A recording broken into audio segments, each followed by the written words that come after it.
السلام علیکم ورحمۃ اللہ وبرکاتہ۔ بسم اللہ الرحمن الرحیم۔ شروع کرتا ہوں اللہ کے نام سے جو بڑا نہایت اور رحم کرنے والا ہے۔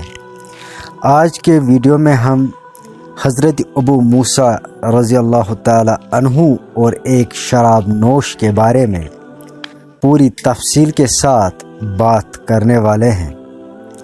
حضرت عمر رضی اللہ تعالی عنہ کی ایک سوار آدمی پر نظر پڑی جو تیزی سے چلا آ رہا تھا۔ آپ رضی اللہ تعالی عنہ نے دل میں کہا کہ میرا خیال ہے کہ یہ ہمیں تلاش کرتا ہے۔ اتنے میں وہ آدمی آیا تو دیکھا کہ وہ رو رہا ہے۔ حضرت عمر رضی اللہ تعالی عنہ نے پوچھا، تمہیں کیا ہوا ہے؟ اگر مقروض ہوا تو ہمیں تمہاری اعانت کر دیتے ہیں، اور اگر کسی سے خوف زدہ ہو تو ہم پناہ دے دیتے ہیں، لیکن اگر تو کسی شخص کو قتل کر کے آیا ہے تو پھر تجھے بدلے میں قتل کیا جائے گا، اور اگر تو ان لوگوں کے ساتھ رہنا پسند نہیں کرتا تو ہم تجھے کسی اور علاقے میں منتقل کر دیتے ہیں۔ اس آدمی نے کہا، میں نے شراب نوشی کی، میں بنو تمیم کا ایک فرد ہوں، اور ابو موسیٰ رضی اللہ تعالی عنہ نے مجھے کوڑے لگائے ہیں، میرا منہ کالا کر کے لوگوں میں پھیرا ہے۔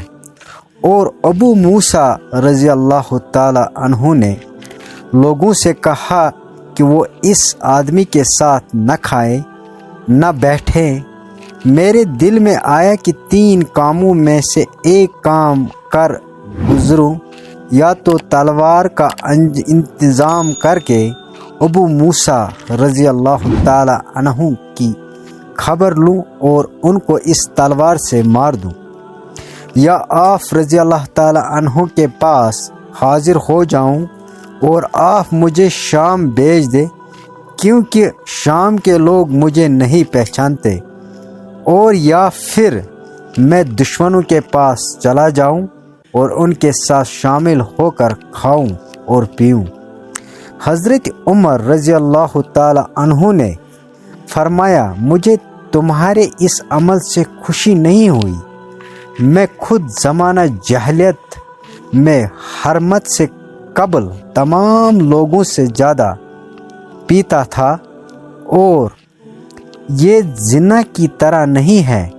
اس کے بعد آپ رضی اللہ تعالی عنہ نے حضرت ابو موسیٰ رضی اللہ تعالی عنہ کو لکھا، اگر تم نے یہ حرکت دوبارہ کی تو میں تمہارا منہ ضرور کالا کر دوں گا اور لوگوں میں چکر لگواؤں گا۔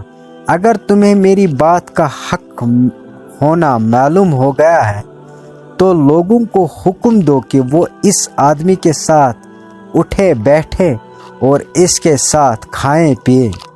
اگر یہ آدمی توبہ تائب ہو جائے تو اس کی شہادت کو قبول کر دو۔ پھر حضرت عمر رضی اللہ تعالی عنہ نے اس آدمی کو اٹھایا اور اس کو 200 درہم دیے۔